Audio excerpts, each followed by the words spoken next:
Hola, les habla Edgar Navarro y les doy la bienvenida al podcast El Espiritismo te explica. ¿Los espíritus pueden cambiar de forma?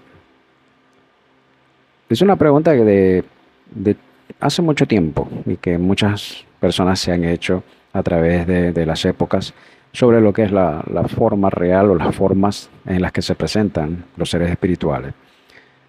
Si hay en todas culturas la existencia de figuras míticas que no pertenecen al mundo material, es justamente por estas razones en donde interviene la voluntad del pensamiento del espíritu y donde interviene la aplicación de la mentalización, digamos así, sobre el periespíritu, que viene siendo la parte moldeable, la parte plástica que rodea al espíritu y que puede expresarse y vincularse luego a un cuerpo físico al momento de una encarnación.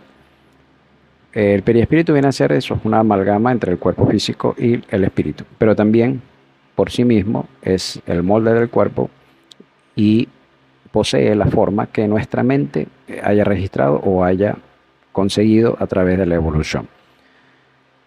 Para explicar un poco mejor esto, los espíritus que pueden haberse aparecido en materializaciones, visiones, sueños, etcétera, tienen una conformación externa. Cuando estamos hablando de espíritus atemorizantes, vemos demonios, vemos seres extraños, seres oscuros totalmente. Y todas estas modificaciones no implican de que existan realmente criaturas fuera de lo que es en sí la existencia espiritual como tal. Digamos que el espíritu es la base de todo y todos estos seres son espíritus que tienen una configuración externa distinta gracias a que a través del pensamiento fueron llevando al espíritu a esta modificación. Es decir, la conformación del periespíritu depende de la mente, depende del espíritu. Si es modificado ese pensamiento a través de un pensamiento de una monoidea, pues ya vamos a llamar así, una monoidea, un solo pensamiento fijo, repetitivo, obsesivo, el perispíritu empieza a responder. Vamos a poner el caso, cuando hablamos de la somatización de una enfermedad. La gente que sufre, digamos que es hipocondríaca, que piensa constantemente que están enfermos, al final pueden somatizar una enfermedad al cuerpo físico. Este pensamiento primero modifica el perispíritu, siendo el perispíritu el molde del cuerpo. Si se modifica allí, pasa luego al cuerpo físico y se expresa o se materializa esa enfermedad.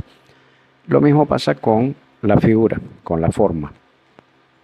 En la evolución del espíritu, al relacionarse con la materia, vamos conformando lo que es el cuerpo humanoide. Y en el momento en que nosotros empezamos a distorsionar ese pensamiento, se va perdiendo la capacidad automática de la mente de mantener esa forma y se puede hasta perder la forma humana.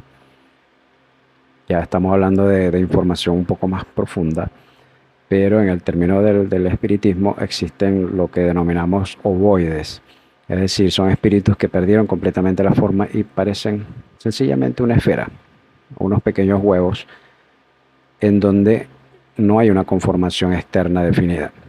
Estos espíritus bien pudieron haber sido influenciados por otros que a través de su pensamiento, del magnetismo, de la hipnosis, logran hacer que estos espíritus pierdan completamente su composición periespiritual y se transforman en cualquier cosa.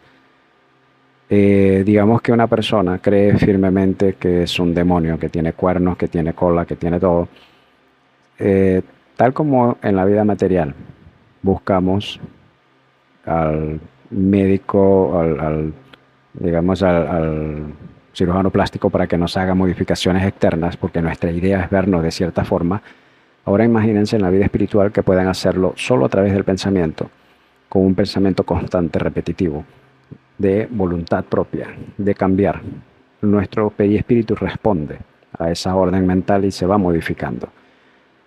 Cuando los vemos en la vida espiritual con estas formas es porque llegaron al punto ya de cambiarse. existe un término que es la zoantropía, y es de que muchos espíritus pierden su forma humana y se convierten prácticamente en animales, hombres lobos, eh, centauros, tantas figuras míticas como los vampiros, murciélagos, serpientes, pierden completamente la conformación humanoide y la cambian a lo que las mentes creen que son. Y llegan al punto de que se transforman prácticamente en esos seres.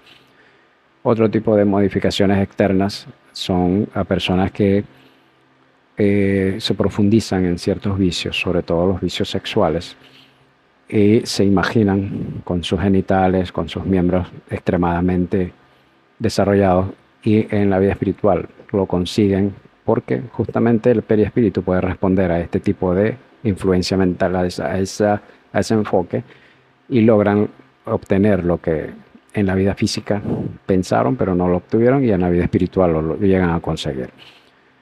Todas estas manifestaciones de espíritus que se nos pueden presentar tienen ciertamente este tipo de conformación mental para poder llegar a cambiar de tal forma que pierden cualquier figura reconocible.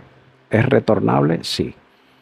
Poco a poco estos espíritus, con tratamientos de fluidoterapia, que hace poco hablamos de ella, de conversación, de análisis psicológico, de, digamos, una serie de herramientas espirituales, se logra estabilizar mentalmente a estos seres y retornarlos al menos a la última forma física que tuvieron, o la forma externa que tuvieron antes de todo este proceso. Y porque es justamente la reestructuración de su pensamiento. Por ponerles un ejemplo que vivimos todos al momento de que vamos a encarnar. Como les comenté, al desencarnar mantenemos nuestra última conformación externa, pero nos toca reencarnar, nos toca un cuerpo nuevo. ¿Qué pasa? Sucede lo que André Luis, un espíritu que nos dio esta información, y él lo llama pérdida de la casa mental.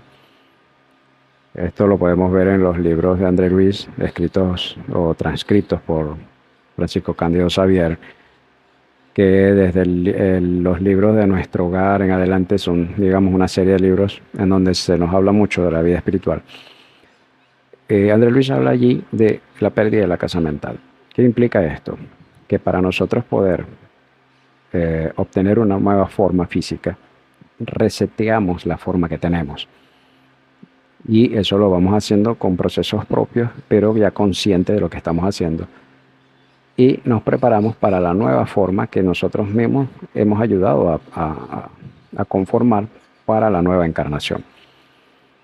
Eso es una muestra de ese proceso de plasticidad y de reconstrucción periespiritual que podemos hacer, que en este caso, ayudado por técnicos espirituales que nos asisten durante este proceso, podemos entonces adquirir una nueva forma física para hacer el molde de ese cuerpo nuevo.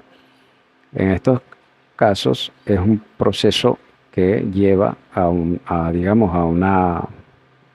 a una situación positiva, pero en los otros simplemente lo que estamos es desarmonizando nuestra condición mental y perdiendo justamente el camino que debemos estar siguiendo, que es hacia adelante y no estancarnos en figuras o en formas grotescas que poco tienen de beneficioso para nuestra evolución espiritual.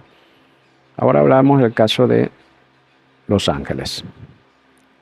La visión que nosotros hemos tenido de ángeles ciertamente está muy influenciada por nuestras concepciones culturales y nuestras concepciones religiosas. Pero así como el periespíritu puede densificarse y convertirse en seres grotescos, también se va haciendo etéreo. A la medida que el espíritu evoluciona, la forma pesada, la forma física humana, tal cual como la conocemos, va perdiendo su necesidad y su función. Y el espíritu ayuda a que el periespíritu se vaya aligerando de tal forma que se convierte en algo menos materializado, mucho más etéreo, más cercano al espíritu en sí, y sus formas son más sutiles, más sublimes, y de hecho se exterioriza una luminosidad que puede aparentar para las personas que las vemos, puede aparentar alas, puede aparentar irradiaciones, etcétera. Entonces, estos seres de luz, como los llamamos, son así justamente por el nivel evolutivo que han alcanzado y por la ligereza que tienen sus periespíritus, si es que los tienen, porque ya hay espíritus que han evolucionado hacia la perfección, en donde el periespíritu ya no es necesario. Entonces, el perispíritu siempre lo necesitamos cuando necesitamos encarnar, cuando estamos en el proceso reencarnatorio, cuando digamos nos mantenemos como espíritus errantes. Pero al momento en que ya llegamos a la no necesidad de encarnar más, el perispíritu ya pierde su función y se desintegra o se deshace. En estos casos estamos hablando de todo lo contrario de lo que hablé antes. Es una modificación hacia lo alto, hacia vibraciones más sutiles. Lo otro, lo que produce son justamente materialización. Estos periespíritus se condensan tanto que son tan perceptibles, tan pesados como el cuerpo físico que habitamos aquí en la Tierra, y lo único que hace es aferrarnos a condiciones de sufrimiento, a pérdida de tiempo, cuando deberíamos estar aprovechando toda esa capacidad mental para evolucionar y no para estancarnos. El espíritu nunca va hacia atrás, se puede estancar o puede adelantar, pero lo que se ha alcanzado en evolución no se pierde. Entonces, todas estas imágenes de espíritus de distintas índoles nos responde que sí, los espíritus pueden cambiar de forma y pueden cambiar de forma consciente o inconscientemente. Esa vendría siendo entonces la conclusión de todo este tema, en el que podemos ir comprendiendo un poquito mejor por qué vemos lo que vemos. Muchas gracias.